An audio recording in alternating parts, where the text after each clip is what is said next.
Is the demonic method patched? For anyone not familiar with what the demonic method is, it's when artists use satanic imagery, symbols, or figures in their music. And the reason we're talking about it today is because up and coming rapper Osama Son is under fire for the cover of his new album Psychotic. What's good, gang? It's SB Cap, the Bonnet Bandit. And today we're going to talk about why the underground and hip hop as a whole is tired of the demon aesthetic. The album cover will depict a demon version of Osama Son with a Jesus crown on his head. You know, the usual emo, alternative demon vibe. The consensus from the hardcore fans is that the album cover having demonic imagery makes sense to fit the vibe of the album, with user Arf Polo stating the very same sentiment. Okay, now I get why he went for the satanic aesthetic. It sounds straight. But I know what you're asking. If people are saying that aesthetic works, then what's the problem? I think the problem could be best described by the frustrations of a page called Tubman Underground, who just recently went on a rant about this very thing. Now, for anyone who might not know, he's an Instagram page who mainly reports on the underground, but occasionally throws shows featuring underground artists, including Osama Son himself. Tubman was actually responsible for Osama Son's first show, and if I remember it correctly, it was either right before or right after his first tape blew up. Tubman has also gone as far as to include any new Osama Son song in his story posts. I'm saying all this to say that Tubman has always shown support of Osama Son, so his frustrations aren't coming from a place of bias. Okay, so starting with the first slide on said post, this scene doesn't feel the same. And then the second slide says, the oversaturation people talk about isn't even that there's too many artists, it's because any and every artist with any amount of ability are sued by them startup labels, fake managers, etc. Everything is being sucked dry. Okay, so the next slide is a picture of a white dude in a button up and shorts, and the slide says, if you pick up a microphone today, there'll be a guy just like this hitting your jack in about a month, promising to change your life and giving you unlimited doubloons and fame with the wildest grin of all time, knowing that they just see you as an extra income and incapable of any form of business or financial literacy. The slide number 3 says, just started a subsidiary label. We will be signing an artist soon. Talent doesn't really matter, as long as you can push some form of destructive or demonic image, preferably satanic and emo rappers. Also look for non-black rappers who specifically have nothing to the culture, but can rap good enough that it doesn't matter, since gangster rap isn't popular right now. That's actually kind of funny. You need to have confirmed murders under your belt to sign. That's extra funny. Slide number 4 says, forgot to add that I'll be signing content creators, preferably creators with mindless and easily influenced audiences. All you would have to do is promote my newest artist through your content. Also sign in blogs and media pages, no requirements, but I'd prefer working with ones who are poor and don't care for a lot of integrity of the culture whatsoever. Yo, this guy's cooking. Oh, slide number 5 is a picture of the stereotypical blogger or the media personnel that labels would hire in this situation, and it says, just landed a gig at a record label. It's simple.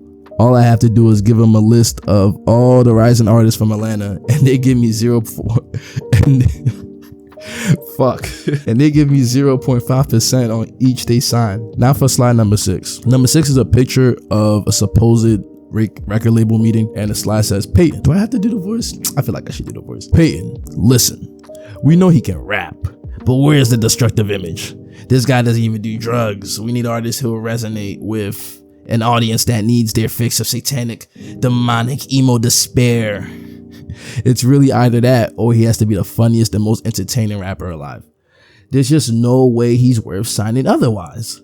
And now we're back to the white dude for number 7, for slide number 7, I mean. What's up, brother? Just heard your new track. Let's hop on a call and change your bloodline.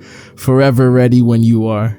Slide number 8 is someone who replied to the post thus far, since before posting it, it was on Tubman's story first. But the story reply says, honestly, my take is that people are too easily impressed nowadays. Like the bar's gone solo, will gas a turd if it spoke and paid homage to anything. Then the slide text says, you can't blame the people. As a person, you naturally flock to wherever the people are. They don't want or need you performing active decision making for yourself.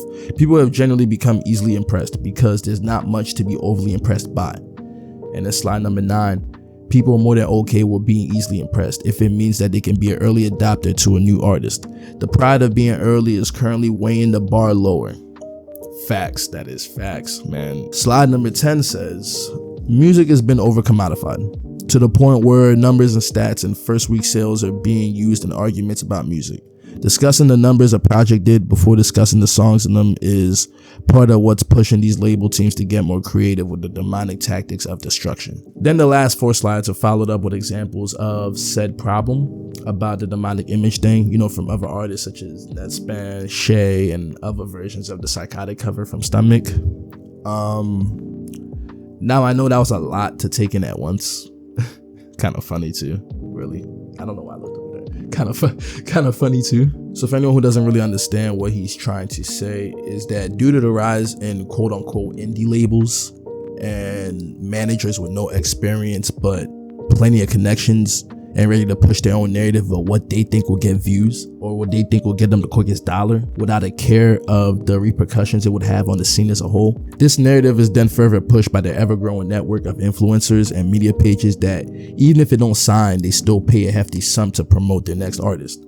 But really, the most important thing to take away from this whole rant is what he said about the culture of album sales now in hip-hop, where people judge the quality of an album based on the amount of sales it has and it gets in the first week, rather than the quality of the project. This mindset only incentivizes these labels to push whatever they think will get them the most streams, even if temporary. So I guess I should reword what I said at the start of the video, because people aren't necessarily mad at Osama's son, but rather the trend he's following, if that makes sense. And his album cover just happened to be a spark for the conversation. It's ironic if we really think about it though. If we trace the demonic aesthetic, quote unquote, back to the roots of rock music, it was never really supposed to be anything related towards Satanism. It was the church that labeled them anti-God music in hopes of getting parents to stop their kids from listening to this music. The whole demonic branding we see today started as a failed campaign to destroy rock music, which turned into a badge of honor for those who were willing to oppose what was normal at the time.